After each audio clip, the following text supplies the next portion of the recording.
In 2025, we ended the year by talking to Sarah Caminiti, and we knew at the end of that conversation, we couldn't end it with a 30 or 40-minute conversation for Bytes and Banter. We had to bring all of the insight, the wisdom that Sarah brought to the conversation for our audience. So we are dropping a bonus episode, episode 31.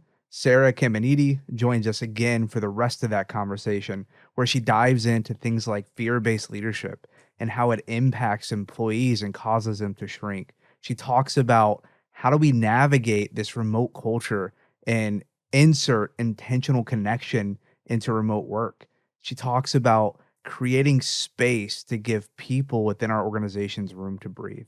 We're so excited to bring the rest of this conversation to you. So, that being said, thanks for being here and let's get into it.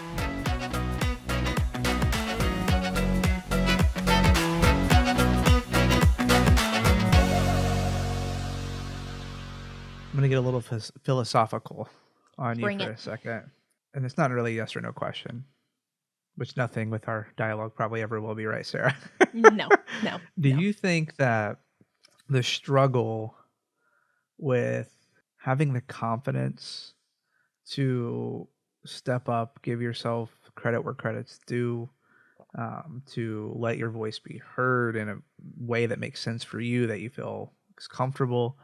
Do you think that that dynamic, just in the CX space, in the contact center space, really in just general employee space of organizations, do you think that's tied to so much of our culture pointing to, intentionally, unintentionally, either way, pointing to people's value being tied to something that pertains to the work they do, the credentials they have, the degree they got, the income they make, and because of that, we have that just really just a lot of voices that have a lot of value to bring that maybe aren't because Yes. of that challenge. I'm just curious. It's just something that just dawned on me as we're talking, I thinking about mean, my own journey.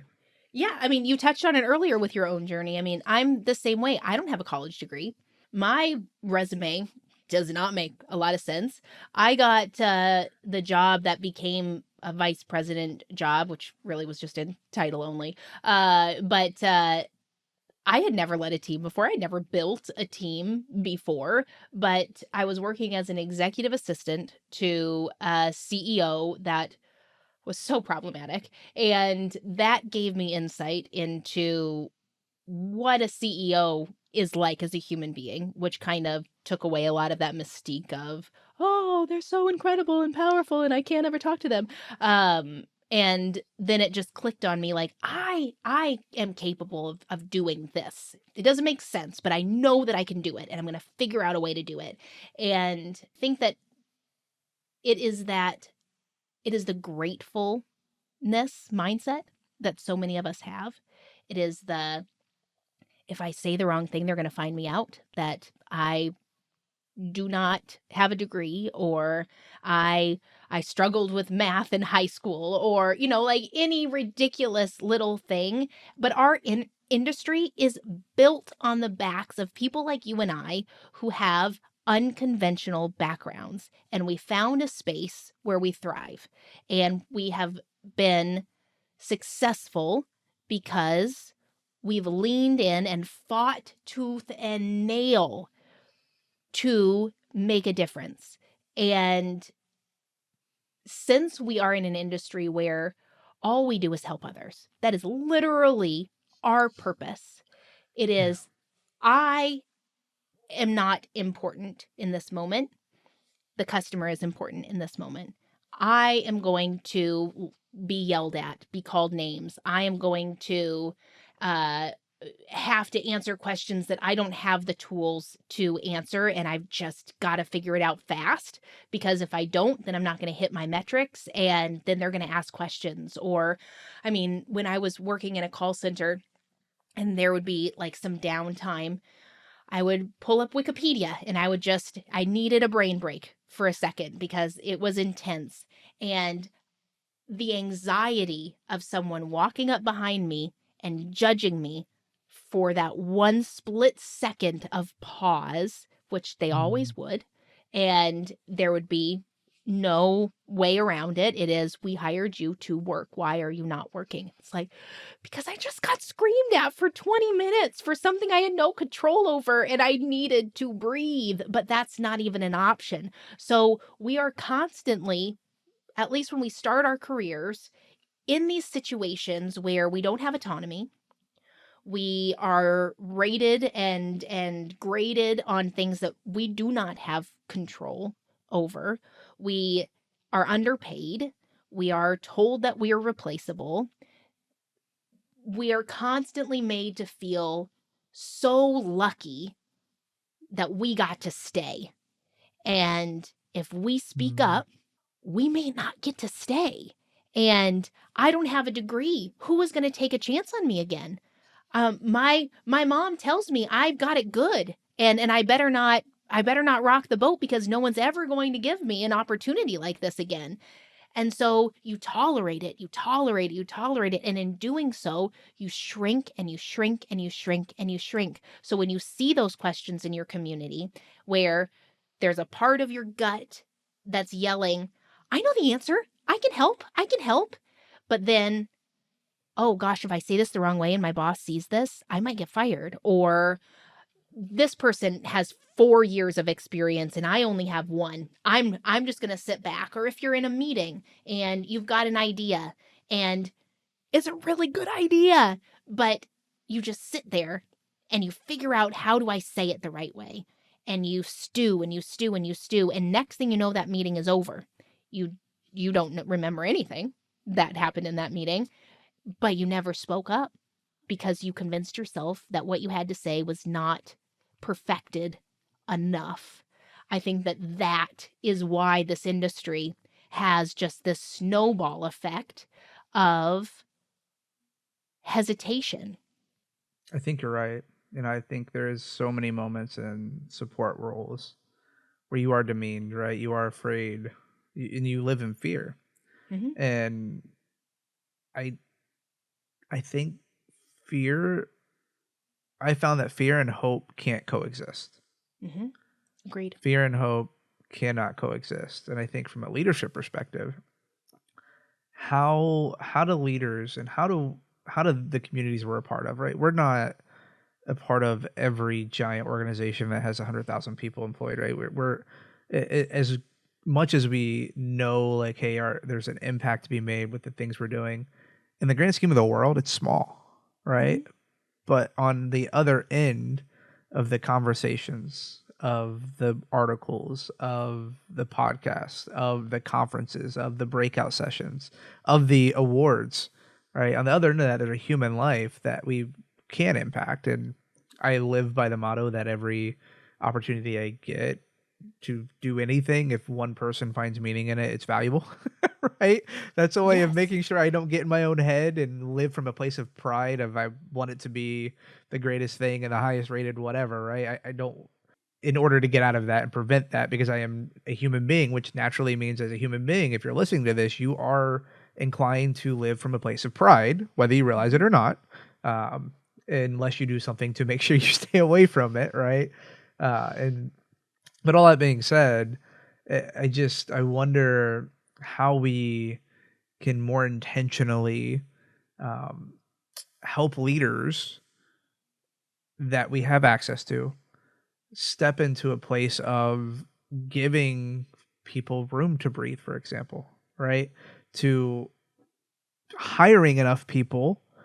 And I love the Smitties of the world, right, Dan, and the things he talks about in workforce management. Because not, I mean, I think he's truly, out of everybody I know in the CX space and the IC in my community, he is the ultimate trailblazer, because mhm, he is the ultimate depiction of going against the grain, right?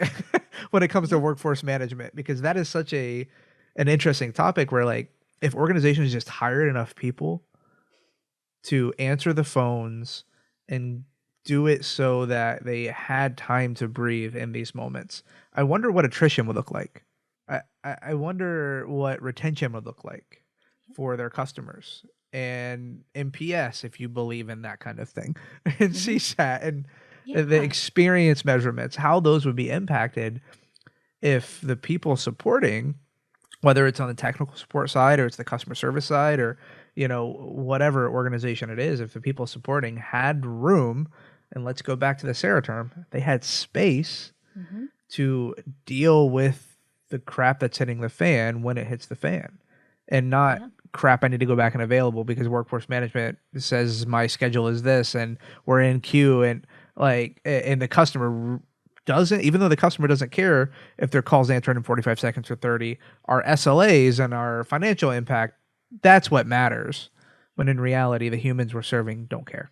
Right? Yep. They'd rather have a Yep. refreshed Sarah who's Hmm. ready to show up for me as the customer than 45 seconds than a non-refreshed Sarah in 30, right? Yep. I Yep. don't know. I That's feel it. like there's No. like how do we do that? How do we do that better? How do we help people do Uh, that better? I love that you brought up Dan, because I'm actually doing a 4-part workforce management series. And so I've been getting to talk and learn from him every week. He's awesome. He's just got so much incredible knowledge to share. And there's so much from his approach to WFM that ties just to existing in a leadership space. Um, Yeah. that I'm just so lucky to know him, and learn from him. But I think that that is a really heavy question that you're asking, because a lot of it is so far out of our control. It is. And I think that it is why I have been so passionate about saying this stuff about the actual reality of situations out loud, because if we do not, then we're saying it's okay. And the more noise that we can create about what we will not tolerate, what we should not tolerate, then the harder it's going to be for organizations to to handle these employees that suddenly have woken up and realized, I don't deserve to be treated like this. I don't deserve to be paid this for what you're asking me to do. I should advocate for myself in interviews. And what I've realized is, if you're in an organization that is led by fear, that gives you that pit in your stomach if you are on Wikipedia for 2 seconds because you need to pause, if they're policing your bathroom breaks, all of these sorts of things. Nothing is going to change there. You will not be able to find another opportunity within that organization where the outcome is different. Like, that is a cultural choice. That is a choice. And that's something that this episode, or this essay for the newsletter, I touch on. Of, we all have to realize that instead of giving people excuses for why they're treating others poorly, why they're going about things in an unkind way, we need to acknowledge that it is a choice that they are making. They are not being forced to behave this way. They are not being forced to demean others or belittle others, or terrify others. They are choosing to start their day and end their day with this kind of approach to life, and to be cavalier about the impact that they have on others' lives. Mm. And and that's a hard thing to sit with. Of, my boss, he just doesn't get it. Like, if I work hard enough, he'll get it. No. No. Your boss gets it, and they are choosing to treat you poorly. And that realization, and the role that you as an individual, as an employee, play in it, because if you Yeah. stay, you're giving them permission to continue to treat you poorly, made me realize how important interviews are Mhm. and why it is so, so, so important, especially as a woman, to use interviews as your chance to go maybe 10% more extreme in your views and your approach to work and your ideas, like be a little bit over the top with your boldness, because that's data. If you are a woman going into tech leadership, and it is not an easy place to be, not an easy place to be, but if you are entering into your interviews and you are saying, do not hire me if you expect me to convince you that the customer matters. Do not hire me if you are not going to give me control of the budget of my team. And when I say I need more headcount, I expect you to say, okay, I'm not going to go through a 4-month hoop jumping extravaganza. Like our industry especially, we do not ask for things unless it is a necessity. Like Oh, trust. So if you are somebody that is in a bad situation, or your gut, if you're listening to this and you're like, this feels a lot like the way that I feel every day, you deserve better. And go into those interviews and be 1000% you, 1010% you, because it is so important to realize that if you sell them a version of you that is just you trying to make it to the next round, is not actually who you are, then when you get the job, when you show up, they're expecting interview you. And if you come in and you're like, I'm not tolerating this, I'm not doing all of these things, why are you asking me to justify my budget? They're going to be like, what the heck? This isn't what you sold us. And you are going to be faced with so many more hurdles, so much pushback. You're never going to be able to actually be yourself in those spaces. So be yourself, say things that feel crazy to say in an interview, because if you say it in an interview and they hire you, you've already established what that baseline is. You've already said, I'm going to fight for my team. I'm not going to police people about their bathroom breaks. Do you have annual cost of living raises that are not tied to performances? Like all of these things, use those interviews to also interview them to see if this is a place that's going to respect you. Is this going to be a place that is so excited to have you join that they feel like they won the lottery? And this also applies to ICs. This is not just people in leadership. yeah. Like, you want people that are so excited to invite you into this space. And if we can get people to leave those toxic spaces and seek out these spaces that celebrate them and let them shine and let them leverage their experience and their expertise and do the job they were hired to do, then hopefully those spaces get rewarded, because those are the places where if you have an employee that is able to breathe, they will be able to show up better for the customer, and that customer is going to feel safe to ask more questions, which means they're going to learn more about what's possible with the product, and they're going to recommend them to their coworkers or on Reddit or all of these different places, because they feel seen as a human being, because the employee is able to be a human being.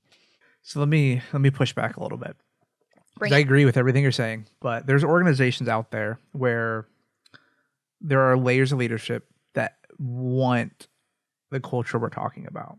They Mm-hmm. want people to feel excited about the mission, right? Excited about what we're trying to do, excited about the technology we're using, excited about the customer we're serving. And they are customer obsessed leaders. They love their people. They give the people that are around them the opportunity to thrive.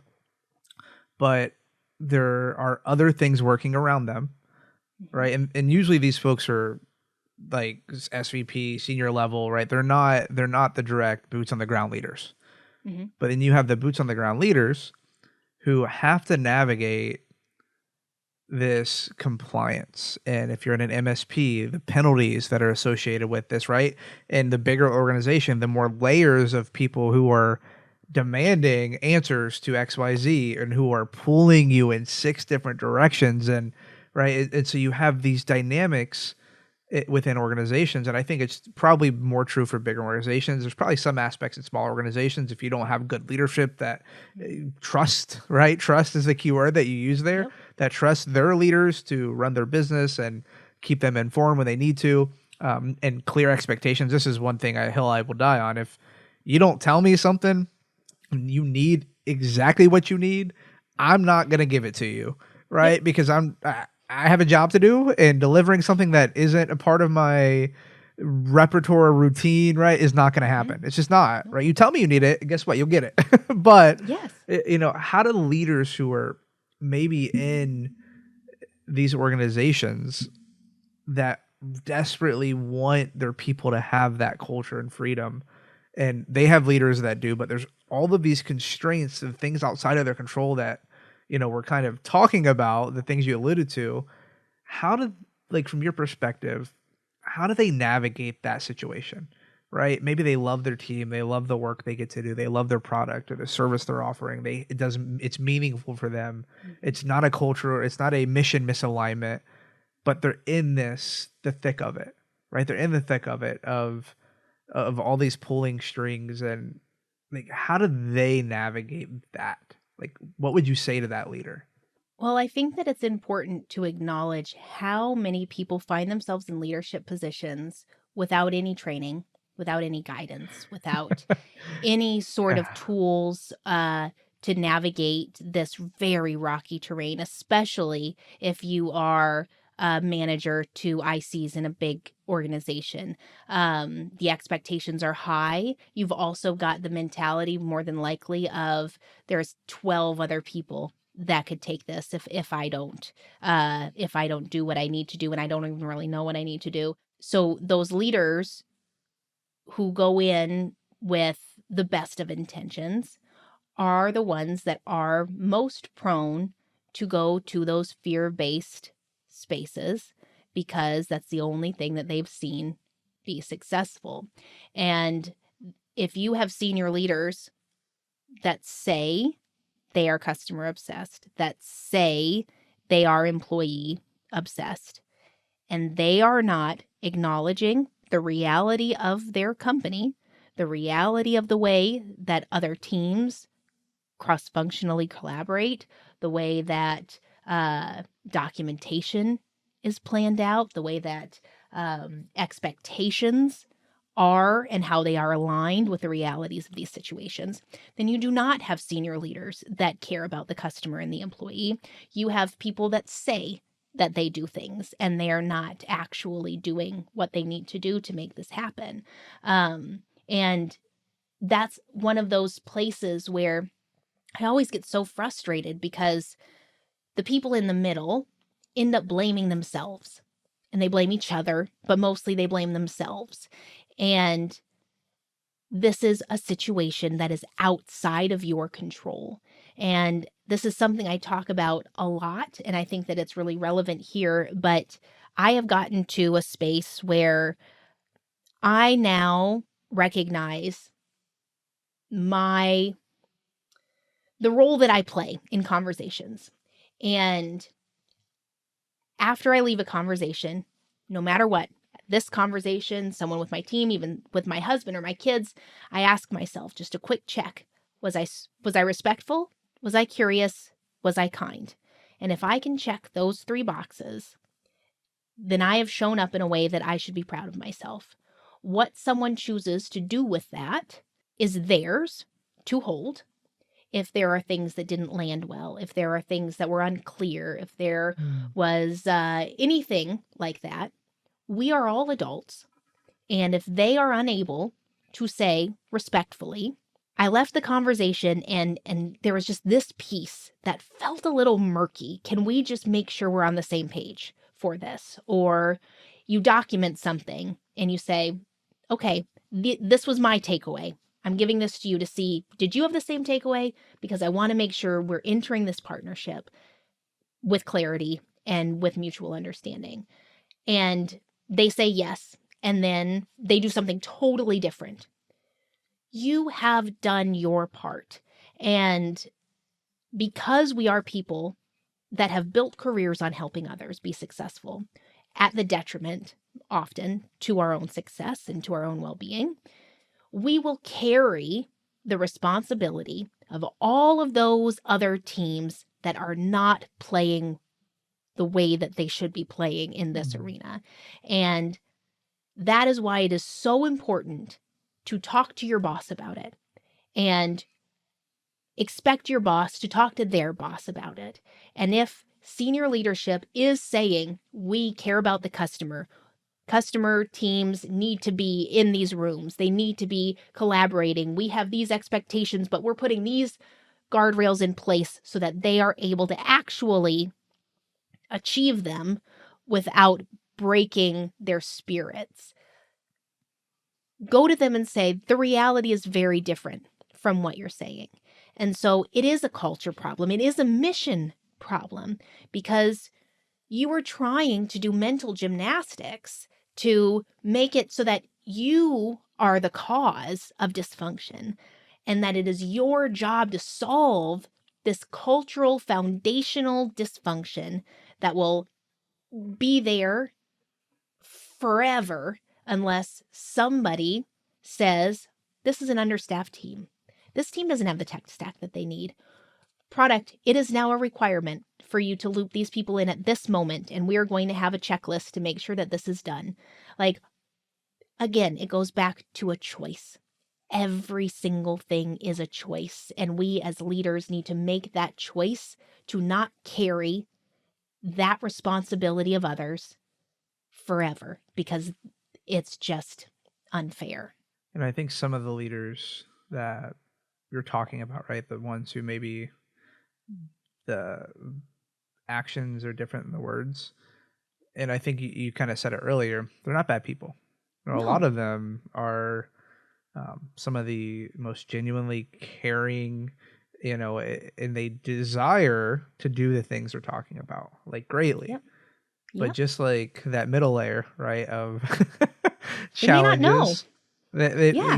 it's, and I think the larger organizations you get, the harder it is to see those moving pieces and how bad it Yep. really is. And I know there's two things I will say about that, and one of them is probably would ruffle some feathers, Mm-hmm. and rightfully so. But the first is, I think organizations need to stop putting people in roles of management without leadership training.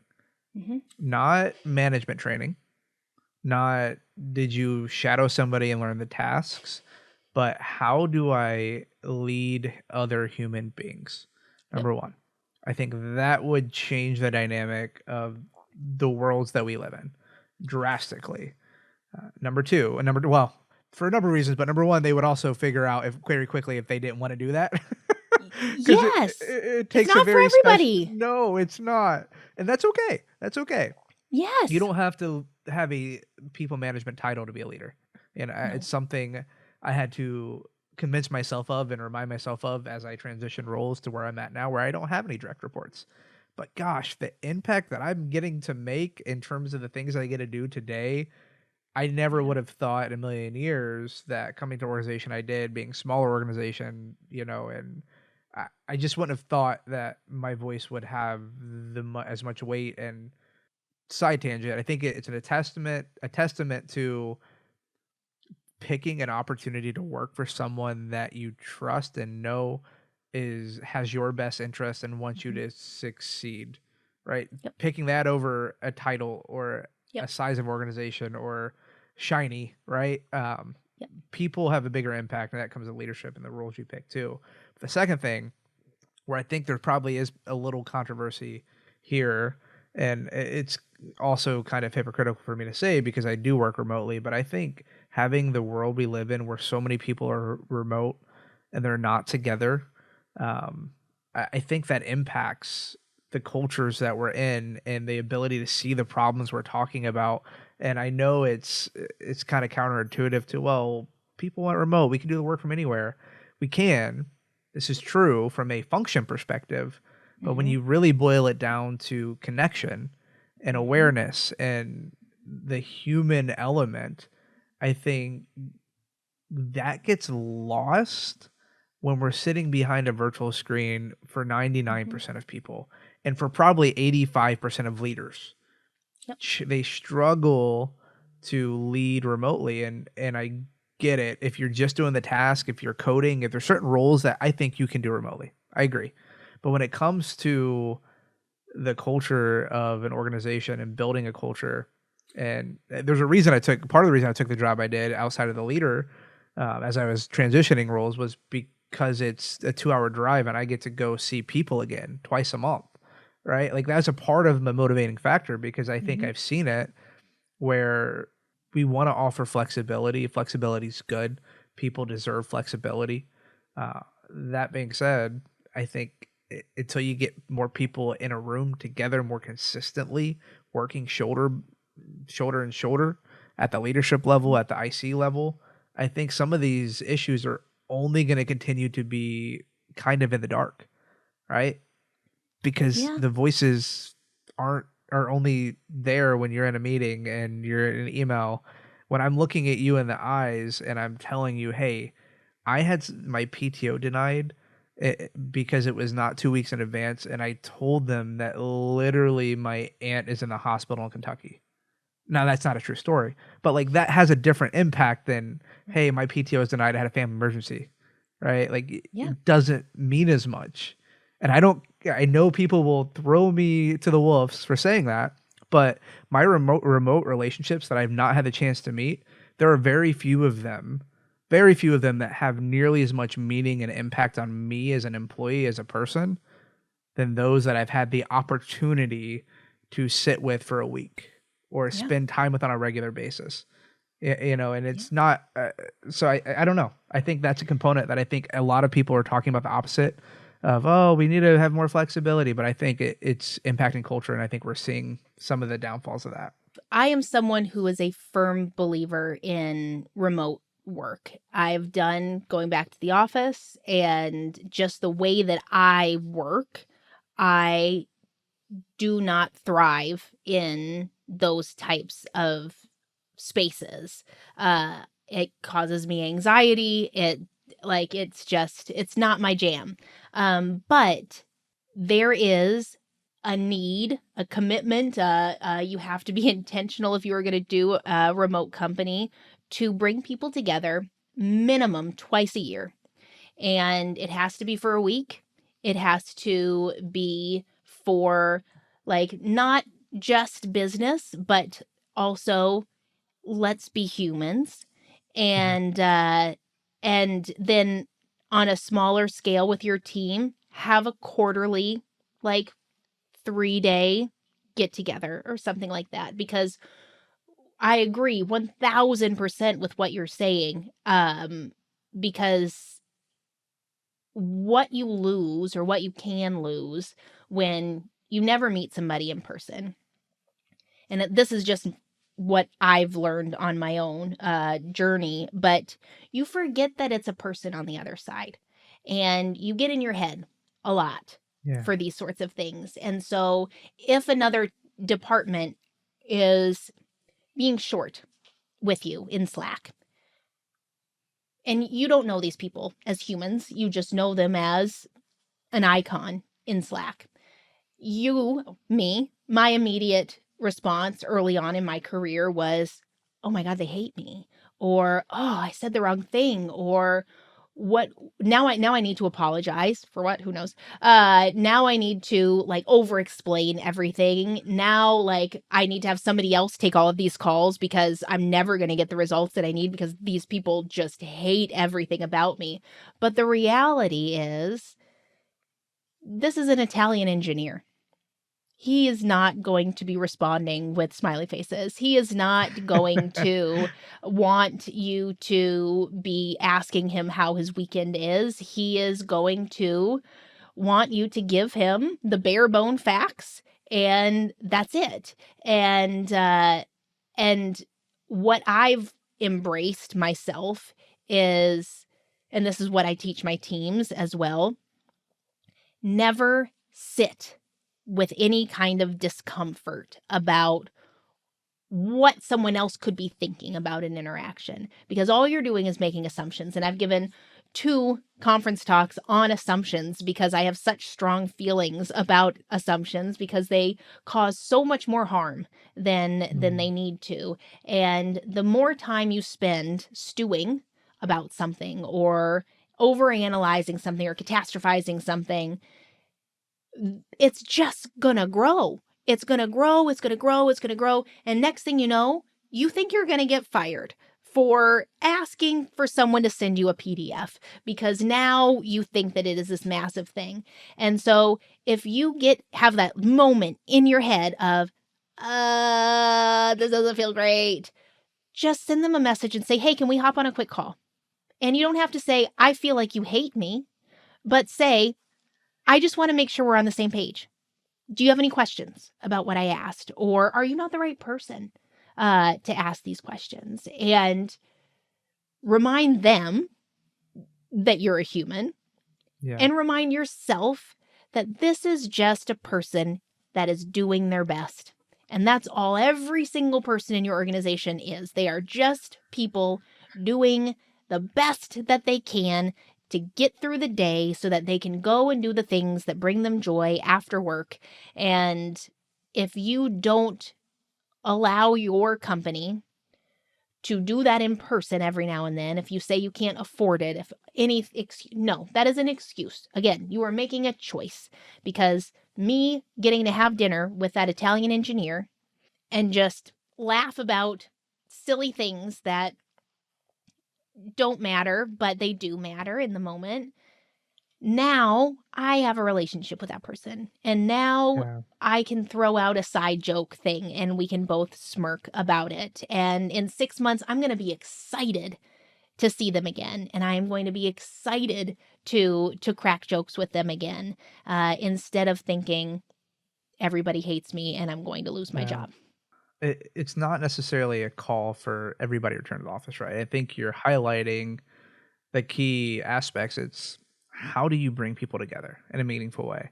Doesn't mean they're working 5 days in a week, so shoulder to shoulder. Doesn't mean you're even in hybrid mode. Maybe you're a fully remote company. The Right. first, I want to say it was like 3 weeks after I started my new job. It's only a 2 hour drive, but every year they do what's called Connection Week.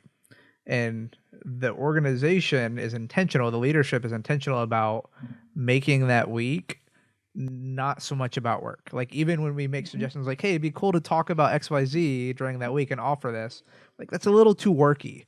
Like, they want people to come together to connect, and they want teams to come together and connect, because they have been a remote culture for so long, and they've been doing this called Connection Week for a very long time. And I met people that I never would have met otherwise, right? Yeah. People who are in Florida who flew up, and people who are different parts of the team that don't really come into the office, or when we do our team outings, they're not there because they're not on our team.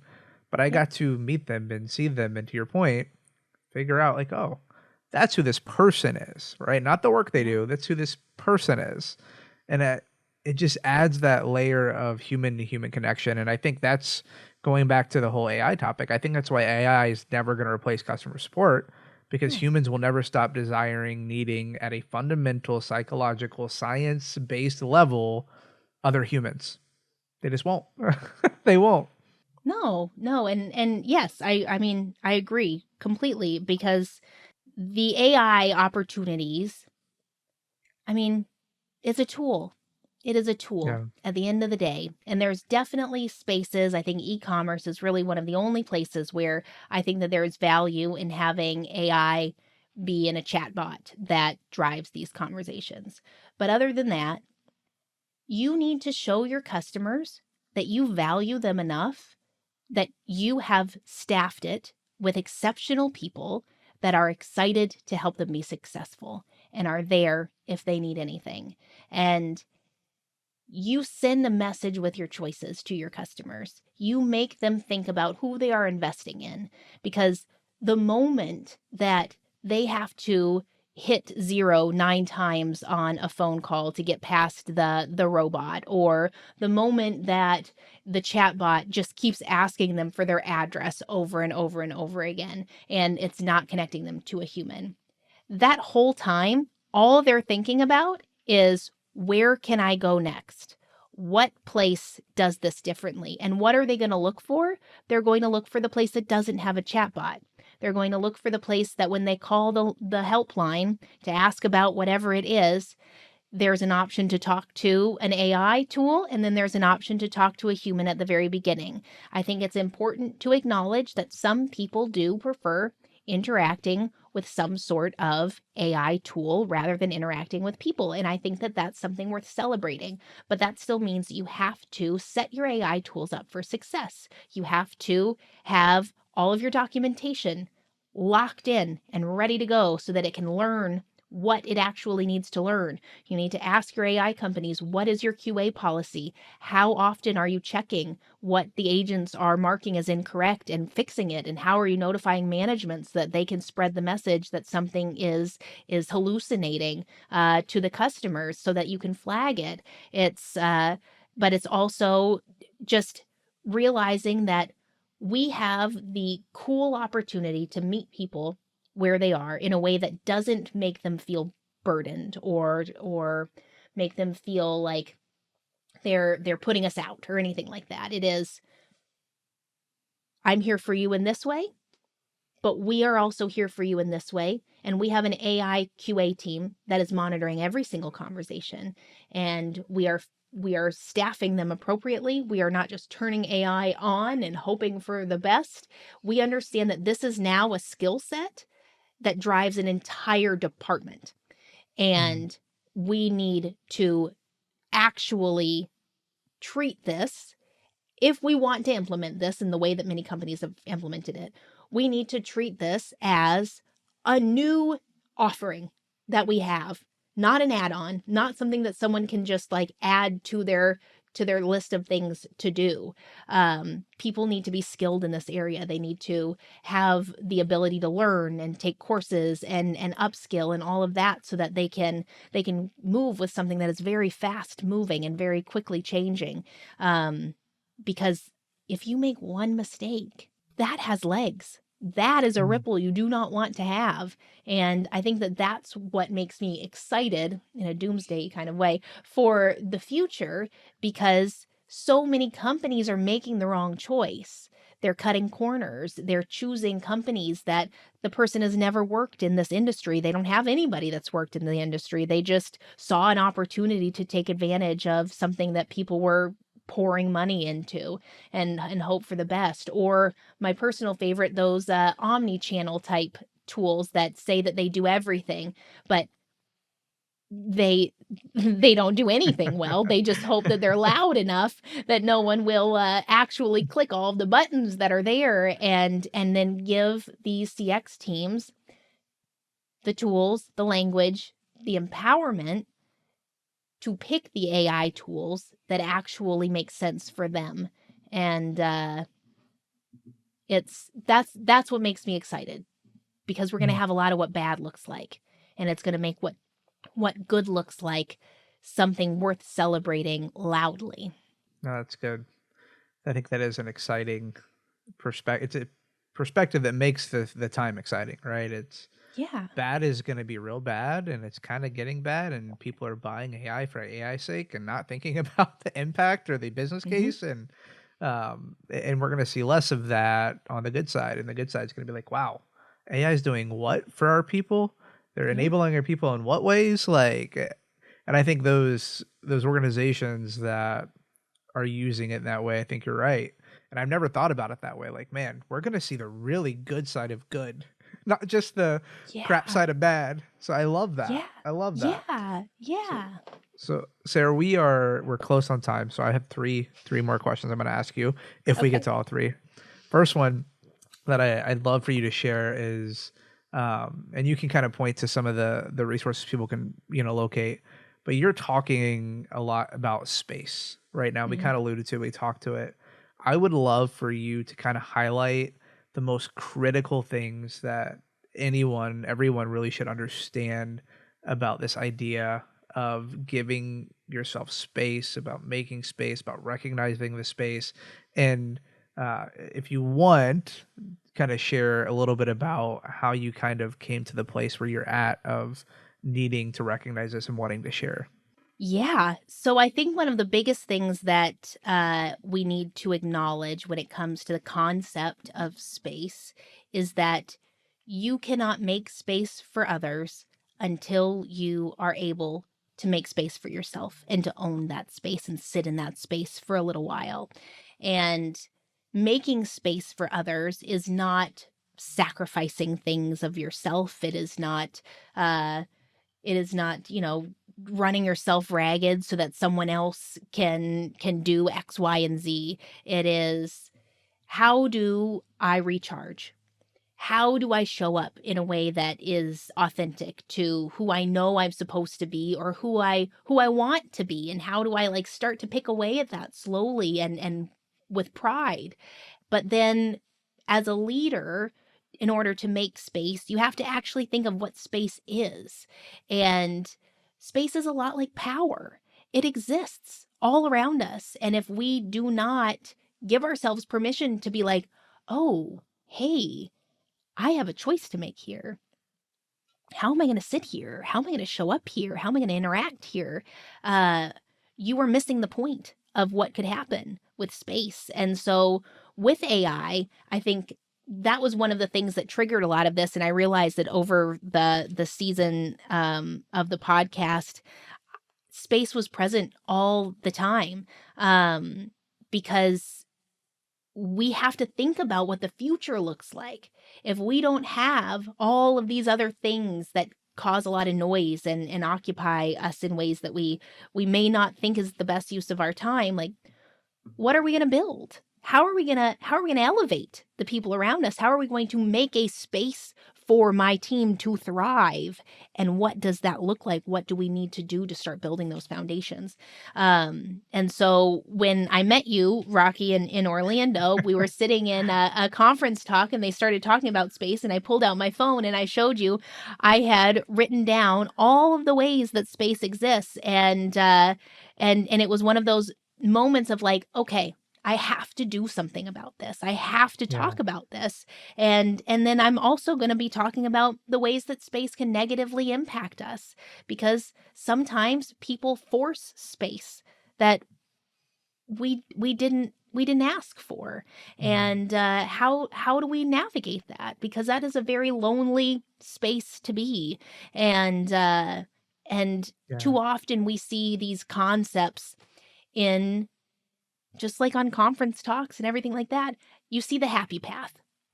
You see Yeah. that one happy path. And the second those deviations start showing themselves, you think that you are too different to actually take advantage of these things, to think differently about these things, to take up more space because you don't qualify anymore. And so it was really important for me to make space in this 9-part series for the crummy part of space too. And Yeah. so it's going to be a 9-part series, and that will lead us up to the launch of the Career Strategist podcast, which will be talking about power dynamics and how you show up within the workspace. And this was kind of just pre-work that I didn't realize needed to be there. Because if you don't understand the space that you occupy, how are you going to enter Mhm. spaces and be able to see the power dynamics that are at play? That's good.